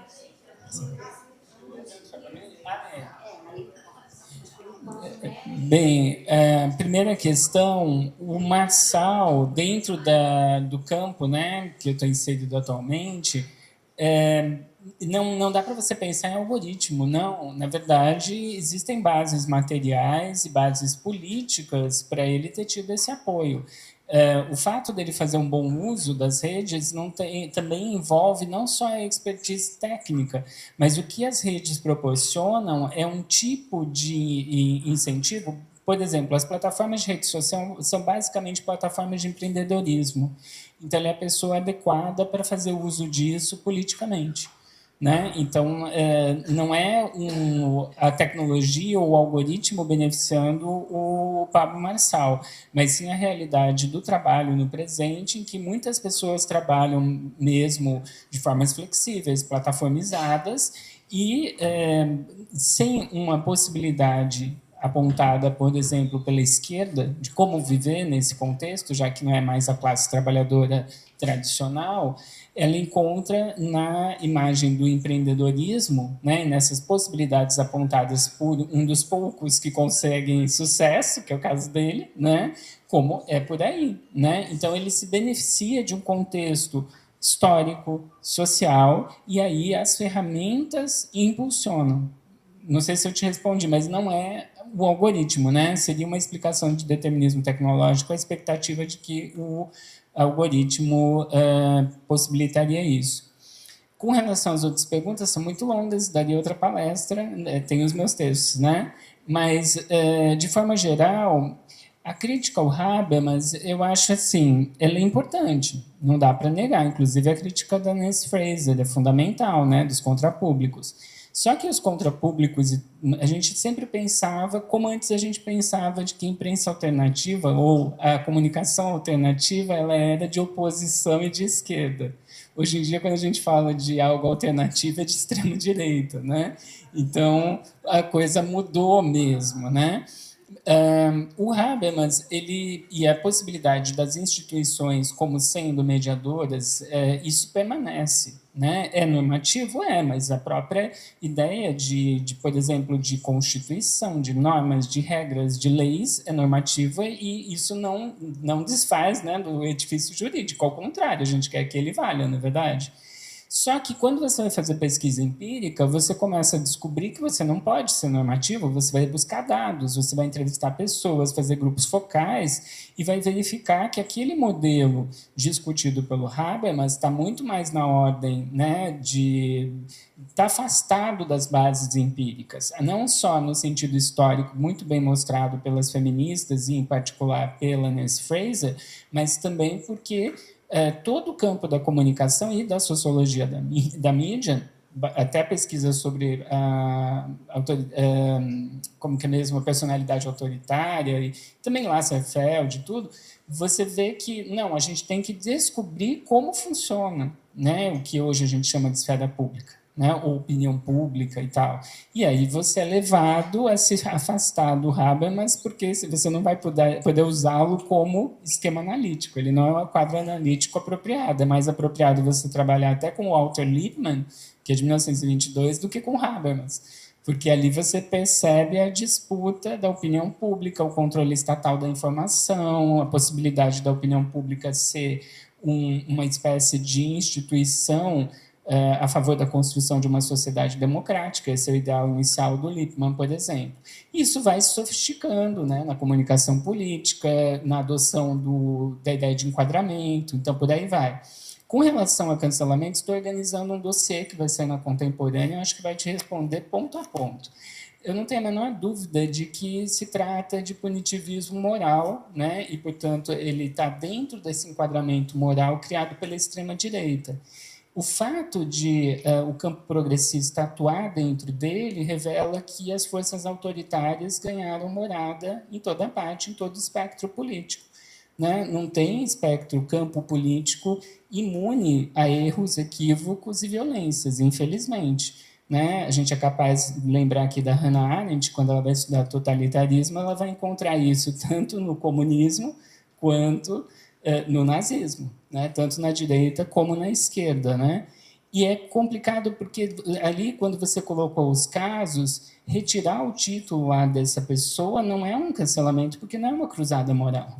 Uma cruzada moral é um justiçamento, ele é parecido com um linchamento, porque você tem a criação de uma campanha, hoje em dia é totalmente vinculado às redes sociais, e muito ao que a Bila falou, né? Essa preponderância de um ativismo que não é mais militância com bases sociais, ele é um ativismo muito construído a partir das plataformas de rede social, de uma juventude que foi socializada dessa forma, que passa a subjetivar politicamente a partir dessas lógicas midiáticas e que são profundamente norte-americanas e até mesmo juvenis, né? Eu costumo dizer que o cancelamento é aquela brincadeira de adolescente ou de criança, né? Tô de mal.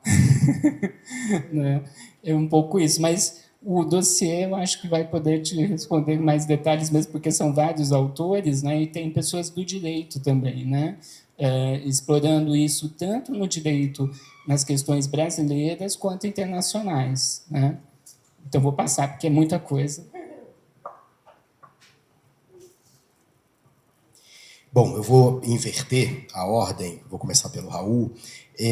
Eu acho que, Raul, a questão fundamental é quem define o que é uma epistemologia feminista. Quer dizer, estou num ambiente aqui que eu vou poder ser contestado, mas existe um feminismo, uma convergência do feminismo? Não, eu acho que não existe. Inclusive, as discussões feministas sobre múltiplas epistemologias contestam a ideia de uma epistemologia feminista. Então, eu acho que, se a gente for para um ponto mais, digamos assim, não sei como eu posso rotular, mas desconstrutivista, pós-estruturalista, de diluição de uma epistemologia em múltiplas epistemologias, a defesa de múltiplas epistemologias no espaço universitário, na minha opinião, justifica, inclusive, a permanência de uma epistemologia, entre muitas aspas, tradicional. Eu tenho o meu ponto epistemológico, né? Evidentemente não interessa a ninguém, tem um modo como eu vejo a epistemologia. Eu sou muito mais simpático a autores do que a gente chama de epistemologia social. Tem uma revista super interessante chamada Social Epistemology, que entende a epistemologia de um modo não individualista, solipsista, que é um observador cartesiano, olhando a realidade. Por isso vai dar muita importância à editoria científica, né? Ou seja, os mecanismos coletivos de produção de conhecimento.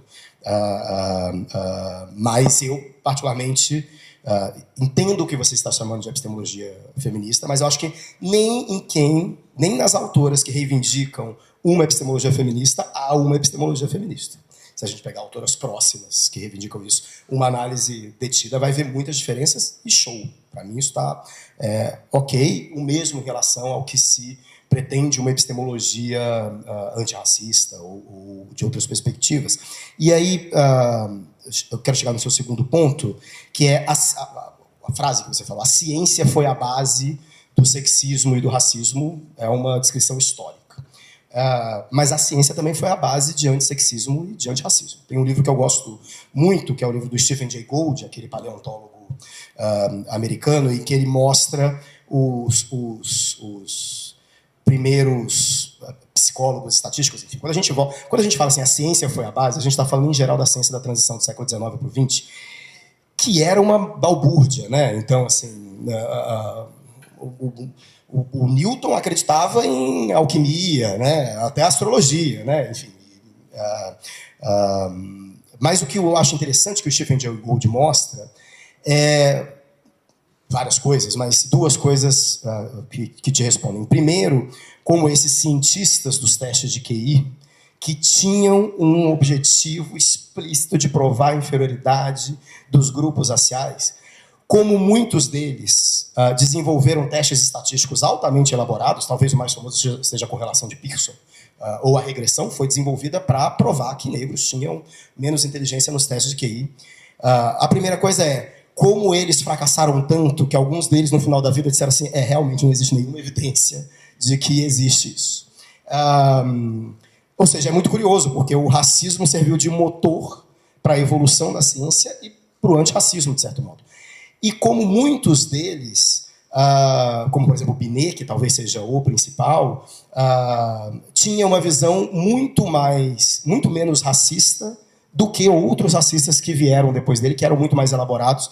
Talvez o mais importante de todos seja o Walser, que ganhou o prêmio Nobel e depois teve o prêmio Nobel confiscado, porque disse que, não, é evidente que a ciência já provou que existe inferioridade racial, enfim, não é evidente, ele não tinha nenhuma evidência disso. Então, a relação entre ciência, sexismo, antirracismo, racismo e etc., ela me parece muito mais complexa.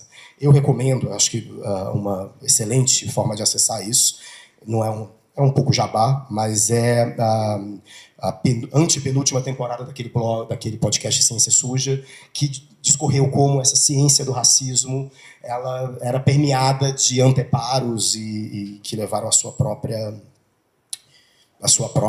derrocada no tempo.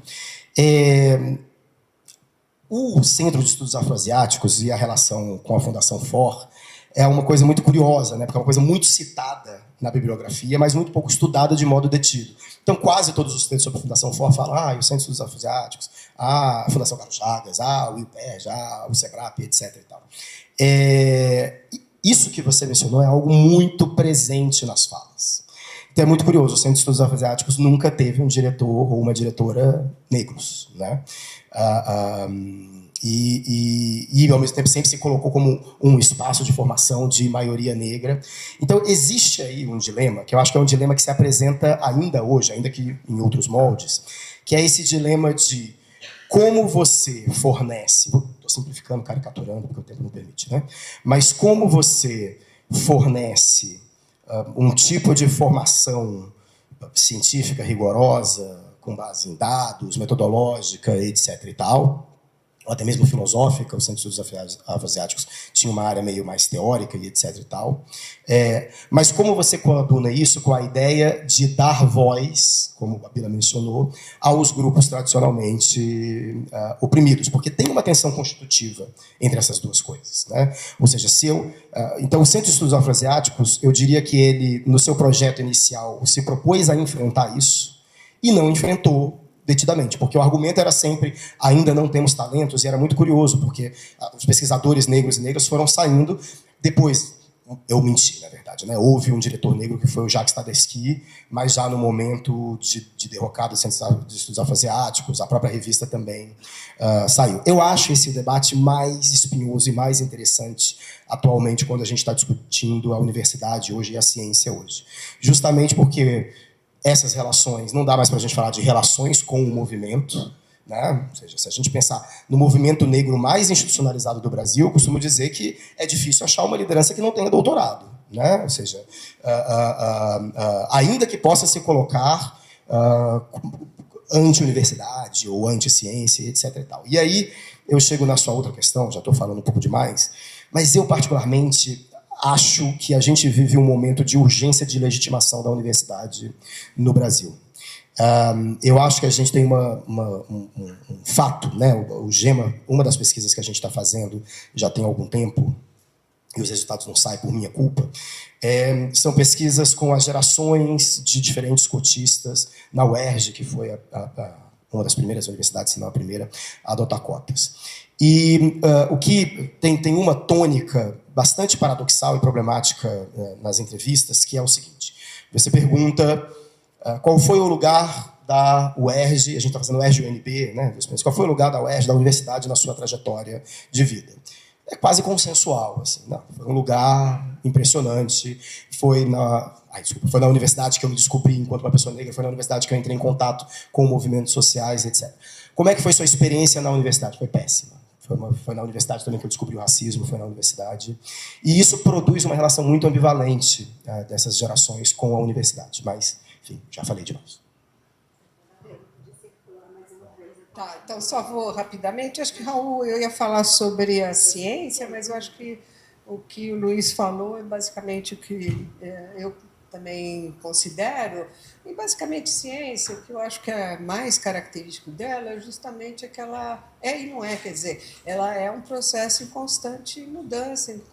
Quer dizer, a única coisa mais própria da ciência é que ela pode e deve ser falsificada ao longo de todo o tempo. Quer dizer, é um conhecimento que ele é um conhecimento aberto, né? Então, eu acho que tem muitas vezes muita estereotipia, né, da ciência como algo, enfim, um pouco da dominação, da opressão, dos preconceitos, e ela foi isso em muitos momentos, mas ela também deixou de ser isso em muitos momentos. Então, eu acho que, enfim, a ciência é um pouco isso, é algo muito aberto, né? Muito aberto. E ela muda, e é isso que é, vamos dizer, o que há de mais bonito na ciência. Eu acho que é o que há de mais valoroso na ciência, é esse conhecimento que está sempre aberto à contestação, aprende com a contestação, se modifica, e assim vai sucessivamente. Então, enfim, eu vejo a ciência assim. Sônia, deixa eu dizer, eu acho assim, o conhecimento acadêmico, científico, agora usando científico nesse senso, eu acho que ele deu e eu dei.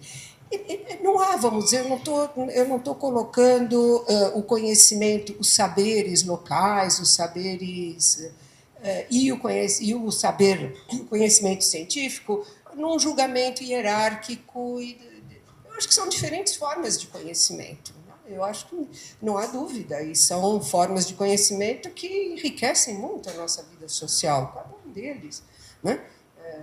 O que eu acho que é importante a gente discutir, conversar um pouco, por isso que você falou, Luiz, pela deslegitimação do conhecimento científico e acadêmico que nós estamos vivendo hoje, é justamente tentar ver, bem, o que é diferente entre para que nós existimos, para que a gente existe, não é? Se eles são conhecimentos equivalentes, então, não sei para que a gente precisa de toda uma estrutura universitária, não é? Um Ministério de Educação, não é? Para dizer que é tudo igual. Que não tem... Eu acho que são diferentes. Ambos são riquíssimos, são importantíssimos e indispensáveis para a nossa vida social. Indispensável. Mas cada um tem a sua particularidade. E quando eu falo no rigor, eu quero dizer, bom, basicamente, qual é a particularidade do conhecimento acadêmico?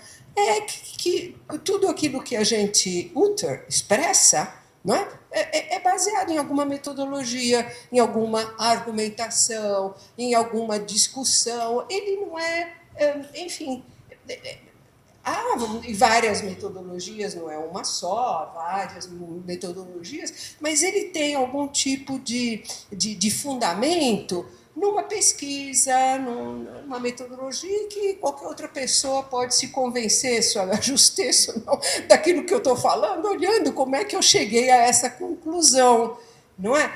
O movimento, eu não vou entrar muito, os saberes nativos, os saberes locais, os saberes tal, eles são saberes...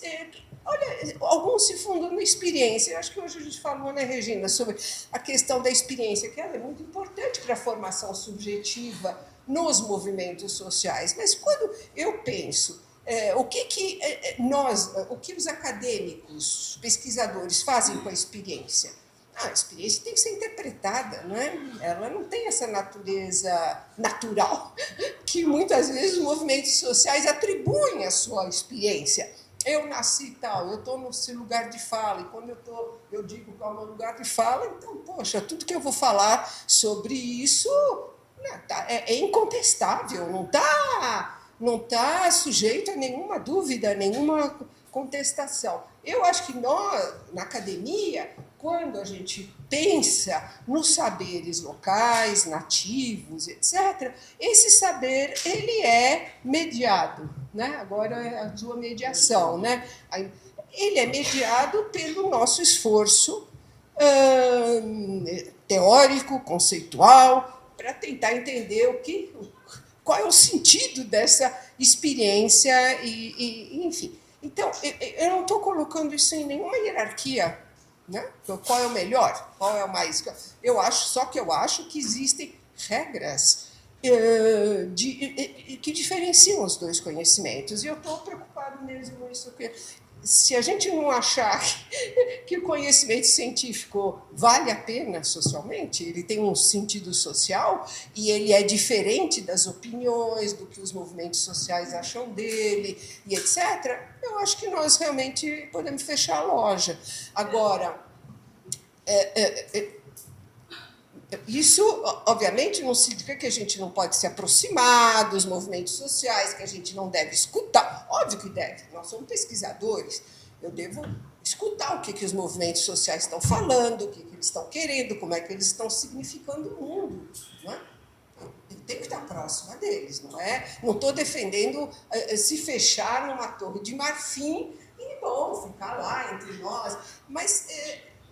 Uma pequena réplica, professor. Sim. Eu também não estou dizendo isso. Quer dizer, eu concordo com você, mas o que eu estou dizendo é que regras, também tem instituições que regulam, também tem... Não é assim puro, eu sinto. Eu conheço muitos acadêmicos que fazem isso, que não tem nenhum rigor, né? Então, não é o lugar, são as práticas. Então, tem muitos intelectuais que não se formaram dentro das universidades, que têm pensamentos e teorias que se basam em regras diferentes das que nós podemos, talvez... É só isso, fundamental.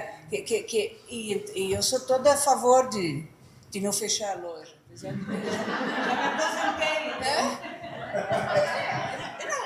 também tem, só que são regras diferentes. Não são as mesmas regras. E a gente tem que saber quais são as nossas regras. E é claro que tem acadêmicos que não assumem essas regras que a gente considera da tradição das disciplinas, da tradição do pensamento acadêmico.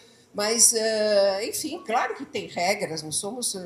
Todos os grupos sociais têm regras, formais, informais, só que são diferentes. E a gente tem que um pouco, nesse momento que eu acho que está havendo uma enorme desdiferenciação, que eu acho diferente do início do feminismo e da área de gênero, como eu tentei mostrar nos anos 80, que era um debate que não era óbvio quais são os lugares e como é que a gente faz, etc. Eu acho que hoje é uma desdiferenciação. E eu estou interessada em entender também por que dessa desdiferenciação. Porque eu achei que a situação política, né, autoritária e tal tende a juntar todo mundo numa mesma resistência. Mas eu queria ir um pouco mais adiante também, entender por que nós estamos... É uma crise da ciência? São os novos paradigmas decoloniais, anti-ocidentais, anti-ciência, que prevalecem na academia também? E que isso está desdiferenciando dois campos, a militância... Enfim, é isso. Não, peraí, rapidinho. Só porque eu quero passar a palavra de novo para vocês depois de uma rodada na plateia, porque senão não vai dar tempo, porque tem coffee break, gente. Só para... É muito bom que as pessoas estejam animadas para reagir muito rapidamente. É sinal que tá. Mas, enfim, tem 2 inscrições aqui, mais um monte aqui. Vou fazer 4, é isso? 4, e aí eu fecho, para passar para uma rodada para a mesa. Você tá. Mary, depois você, depois mais 2 ali. Bom, vamos lá, Mary. Tem que passar a palavra. Oi. Gostaria primeiro de parabenizar essa mesa fantástica. 3 muito boas apresentações, assim como as intervenções. Muito interessante e que precisa... nas próximas décadas do NESEG, ter um debate. Por que continuar esse debate? Porque vocês estão falando, somente no conhecimento hoje, eu tenho o prazer de estar trabalhando com a Heloísa Teixeira e tenho lido muitos trabalhos de Mikovsky, que ele nos tem ajudado muito sobre identitarismo. E eu gosto muito da tese dele, até gostaria que você falasse mais, quando você diz que identitarismo não é só da direita. Um trabalho que você tem, que você nos enviou, identitarismo é da esquerda. Nós estamos agora, as cotas fizeram um grande... As cotas sacudiram a universidade, democratizaram, trouxeram sujeitos invisibilizados, mas também botaram problemas. E aí, primeiro, eu acho que a gente tem que voltar à sociologia clássica. Quando Weber fala no célebre artigo dele, Política como Vocação e Academia como Vocação, que ele diz qual é a diferença, ele não está se referindo a que um é método mais rigoroso ou não é rigoroso. Não é isso. Ele quer dizer quais são as finalidades desse conhecimento. O poder é para convencer, o acadêmico é para questionar, até se auto-questionar. Então, nesse auto-questionamento, são saberes diferentes, sim, mas que precisavam ter mais diálogos e que hoje nós estamos com um problema, gostaria até de mais ouvir também, cada um de vocês, o Luiz, quando o Luiz disse, está se legitimando a universidade. A contribuição, Bila falou en passant agora, o debate sobre a decolonização da universidade precisa ser mais acessado. Como foi quando a Rita Segato conta como ela foi quase que expulsa da Universidade de Brasília, ela e Jorge, quando tiveram o debate pelos cotistas. O outro saber. Hoje já é um grande avanço quando a universidade institui os mestres de saberes. Quando a Associação Brasileira Acadêmica dá um título para um indígena,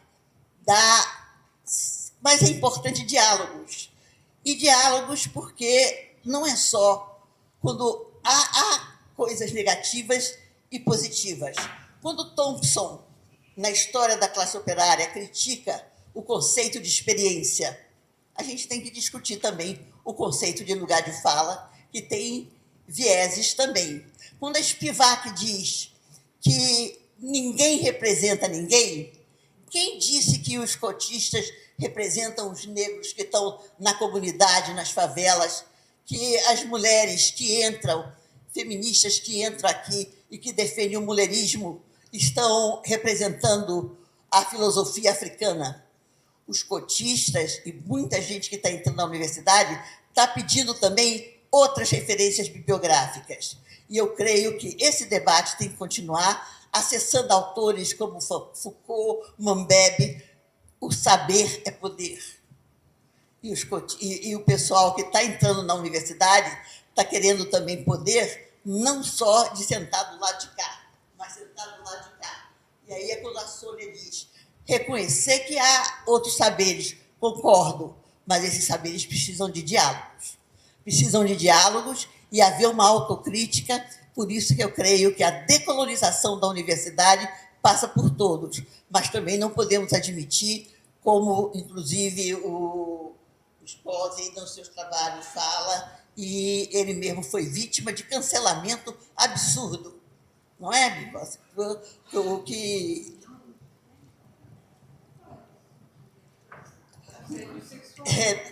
Então, o que eu queria dizer é o seguinte, esse diálogo tem que continuar, mas tem que ir aos clássicos da sociologia e uma crítica aos saberes e à falta de diálogo de saberes, mas também ceder um pouco de poder.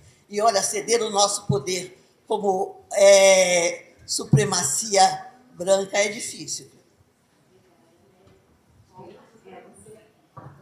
Pedir para fazer agora as intervenções. Bom, mais eu vou pra dar uma circulada. Tá, eu já teve várias questões aqui, inclusive a da Mary, enfim, as questões que eu queria perguntar passavam por aí, mas eu acho que ainda cabe uma colocação. Bom, nas ciências sociais, nós constituímos os nossos problemas, né, as nossas problemáticas de pesquisa, geralmente no movimento de aproximação, distanciamento com o senso comum, né? Acontece que, quando a gente estuda gênero, feminismo, racismo, a gente estuda essas questões, em geral, a gente está dialogando com os ativismos e com os movimentos sociais, e a gente está conhecendo essas problemáticas, interpretando essas problemáticas, muitas vezes também a partir de uma certa inserção, algum tipo de inserção e de aproximação com esses ativismos. Então, eu acho que essa tensão começa com as próprias pessoas que vão produzir o conhecimento acadêmico, né? Então, essa vira uma atenção para o próprio pesquisador, pesquisadora, resolver, né? Porque a gente está falando da academia, e essa academia existe porque nós, pesquisadores, né, produzimos conhecimento, estamos num campo aí tendo que resolver essas tensões a cada dia.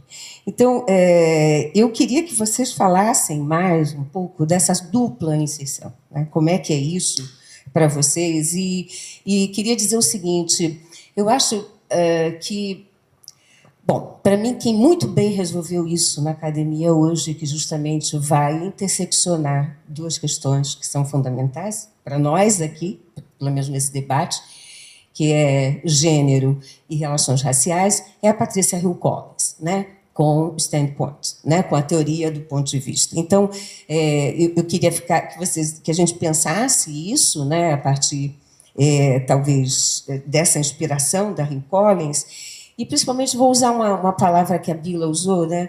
Assim, principalmente nesse ambiente de hiperpolitização, eu vou chamar assim, né? Ou de polarização, né? De todos esses debates sobre gênero, feminismos, racismos, né? E a questão LGBTI+, né? E que, em certa medida, né, se a gente pensa desde esse standpoint, esse lugar desse pesquisador, né, que está aí tentando resolver essas tensões, né, e que deve resolver, porque,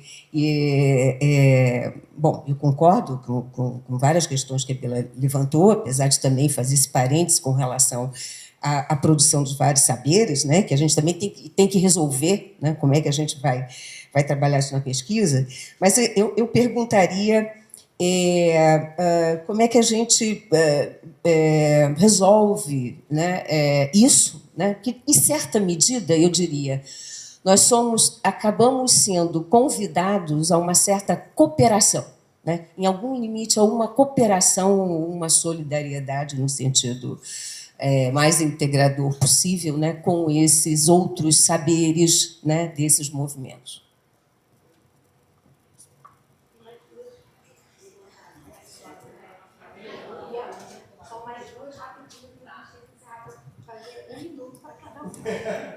Gente, eu adorei a mesa. Obrigada. Muito legal mesmo. E eu vou tentar... Eu ia fazer um comentário, mas aí ia tomar tempo, então eu vou tentar ir mais direto. E eu não sei se vai fazer tanto sentido, espero que faça. A Bila falou bastante em diferenciação, e eu entendo e acho muito importante a questão que você colocou. Mas eu fico pensando se a gente está discutindo autonomia em alguma medida, se a noção de autonomia é relevante para a gente. E se ela for, o que seria hoje, né, com tudo que aprendemos ao longo do tempo, uma autonomia orientada por valores democráticos e, para brincar um pouco, pós-ingênua, que quando fala em uma possibilidade de produzir ciência objetiva ou empiricamente orientada, também não está pensando isso, idealizando noções de neutralidade e tal, né? E aí eu fico pensando, eu sei que a proposta aqui é pensar a relação com os movimentos sociais, mas o nosso campo ele é atravessado por muitos problemas que tensionam a possibilidade da autonomia, né? Então, talvez a relação com os movimentos sociais seja um desses pontos de tensão. Mas a relação com o modo como operam as grandes corporações hoje, o capital, ela é, sem dúvida, constitutiva das nossas possibilidades de exercer autonomia, de produzir conhecimento, né? Só que ela aparece pelo código da orientação técnica, quando ela toca as universidades. E os movimentos, por outro lado, a gente olha para eles e diz, nossa, eles estão desviando a nossa função em alguma medida e tal, né? Então, uma questão é essa, será que faz sentido pensar em termos de autonomia, né? E aí talvez o que o Richard traz em relação às lógicas comunicacionais, quer dizer, o nosso problema, o autoritarismo não é essencial de um campo e nem de um ou outro ator, digamos, né? Mas o que fere alguma lógica de qual é a autonomia desejável? Tem algum grau de autonomia desejável para a gente? Então, essa é uma questão. E a outra é um pouco uma provocação. A gente está preocupado com os movimentos sociais progressistas aqui, né? Porque eles podem incorporar lógicas autoritárias e também porque a indiferenciação traz um monte de problemas. Só que hoje emerge um campo associativo, autoritário, no sentido que o Richards colocava, mas também de extrema-direita. Sei lá, estou pensando no Moms for Liberty nos Estados Unidos, entrando nas universidades, nas escolas, etc., e afins no país, né? Como é que a gente lida com esse negócio? Né? Como é que a gente se estabelece na relação?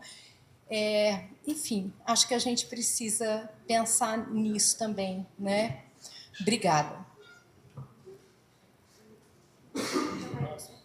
Inscrição, mas tem que encerrar, mas muito rápido, porque aí tem que ter 1 minuto para cada um falar. Oi, boa tarde a todos e a todas, vou ser bem breve. Meu nome é Fernanda, sou doutoranda aqui do Programa de Sociologia e Antropologia. Só as perguntas que foram feitas agora me contemplaram muito, né? Mas só uma provocação para a mesa, assim, depois de tudo que a gente tem discutido sobre decolonialidade da academia, né? do questionamento dessa neutralidade científica, da necessidade de outras pessoas ocuparem esse espaço exatamente para fazer esse tensionamento, e a ciência não se transforma por si só, né? Ela vem se transformando exatamente por causa desse tensionamento da sociedade e dos movimentos sociais, o quanto que a universidade ainda precisa estar nesse lugar de intermediário de alguma coisa, né? O quanto que a gente tem que se colocar, de fato, ao lado dos movimentos sociais e não acima de, né? E ressignificar o que é essa ideia de intermediário do conhecimento. Eu acho que é isso. Obrigada, Danila. Bom, vou devolver agora a palavra para a mesa para reagir. 2 minutos para cada um. Era 1 minuto, já virou 2, estamos no lucro, né? Olha, bem, para variar, vou fazer o que é possível com tão pouco tempo. Primeiro, que eu publiquei recentemente um artigo na Le Monde Diplomatique que chama A Crise da Hegemonia Identitária nas Universidades. Então, ali tem boa parte da minha resposta possível. Segundo, tentando sintetizar, eu diria que tem um borramento de registros que é incentivado cada vez mais pela forma como nós nos comunicamos, e isso perpassa as nossas relações sociais fora, dentro da universidade, com movimentos e tudo. Vejam que o borramento que acontece nas plataformas de rede social, ele iguala, vou dar um exemplo bem prático, né? Você assiste um vídeo, alguém está explicando algo, tudo, você não sabe se aquela pessoa tem especialidade ou não. Ele pode ser um dermatologista ou um esteticista. Não é a mesma coisa. Concordam que não é a mesma coisa? E você falar que você quer ouvir o dermatologista, você está sendo preconceituoso, né? Então, você querer ver uma discussão de gênero feita por pessoas que estudaram 20, 30 anos, ou alguém que está como drag queen no canal, segmentado, monetizando, não é a mesma coisa. Com todo respeito, os dois poderiam ter espaço, mas há interesses de borrar essa fronteira. E é uma coisa que a Bila trouxe a partir da Wendy Brown, é a Wendy Brown que fala de hiperpolitização do conhecimento atualmente. Ela fala que o registro da liberdade acadêmica, da liberdade de cátedra, é fundamental, porque a liberdade de cátedra ela é uma conquista da nossa classe docente, é histórica. Pessoas foram queimadas vivas, perseguidas, tiveram que sair dos seus países natais e tudo para poder fazer ciência, né? As pessoas estão esquecendo. E não foram sempre perseguidas pela direita, foram também perseguidas pela esquerda. Então, a violência política ela está se normalizando nos nossos campos e nas nossas universidades, né? Cancelamento é violência política, é a tentativa de eliminar uma pessoa porque eliminar um mensageiro porque a mensagem não gostaram, né? E é uma tentativa de também transformar essas experiências, né, em ciência. Não é desfazer da experiência, mas não está no mesmo registro, né? Então eu vejo um pouco por aí, respondendo também sobre cancelamento e tudo, ainda mais nesse dia paradigmático, faz 1 ano exatamente hoje, e foi uma das razões de eu aceitar vir aqui no evento, pela ironia.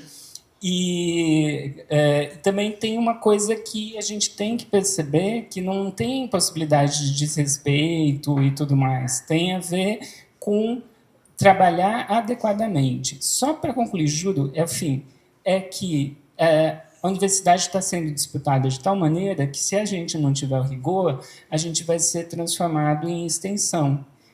Todo respeito à extensão, mas ciências sociais não são extensão. Se a gente aceitar, a gente vai virar extensão. E aí fecha a lojinha.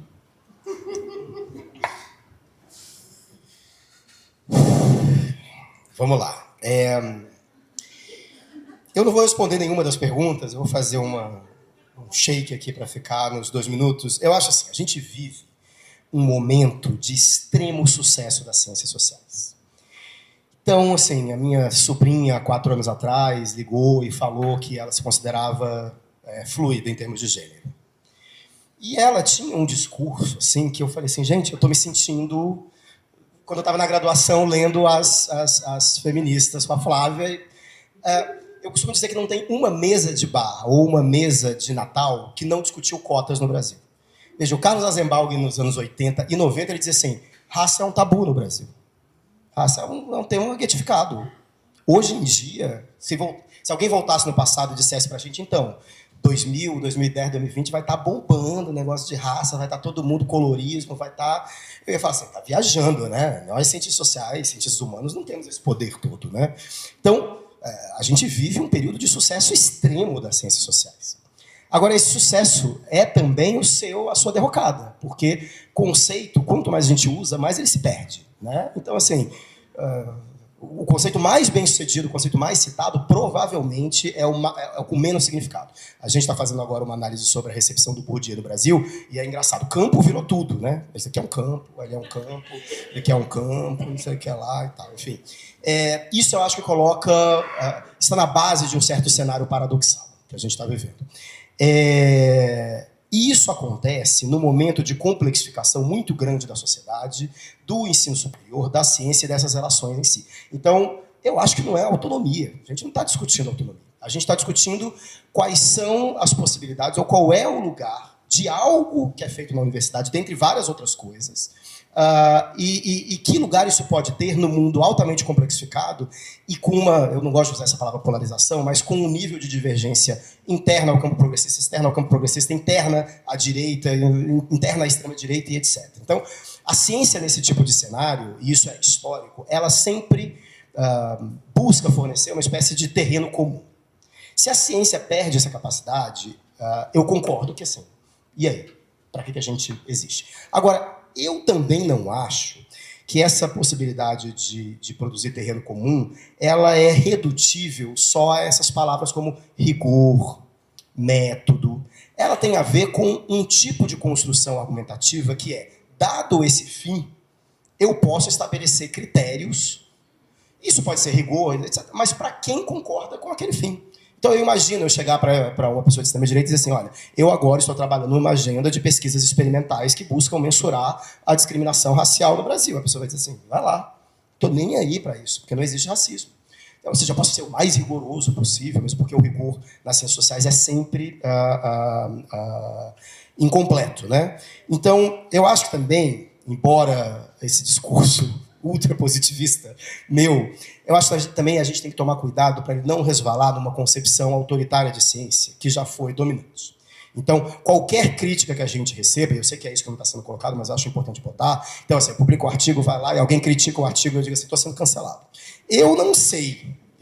Olha, já fui muito criticado, já passei por situações bem complexas, mas eu acho que às vezes é assim, a gente está no pau, né? A gente está na briga. Então, isso também faz parte da lógica científica. E eu acho que talvez isso seja o que a gente deve mais recuperar. Por exemplo, as revistas não fazem mais debates como esses que você mencionou. A Dados abriu a possibilidade de publicação de comentários críticos e até hoje a gente teve 3. Porque as pessoas têm medo do debate científico, rigoroso, ou da treta, etc. Então, enfim, é assim que eu queria não responder as perguntas. Bom, eu vou terminar dizendo, eu acho que aqui essa mesa nós temos um certo consenso, né? Embora cada um de um outro lado. Então, eu diria um pouco dessa forma otimista que você falou, não vamos fechar a lojinha, não é?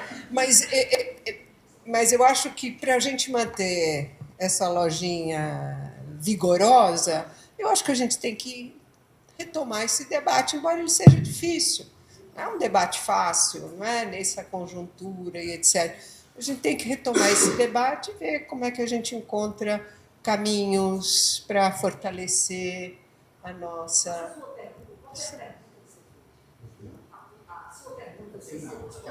Eu estou perguntando se...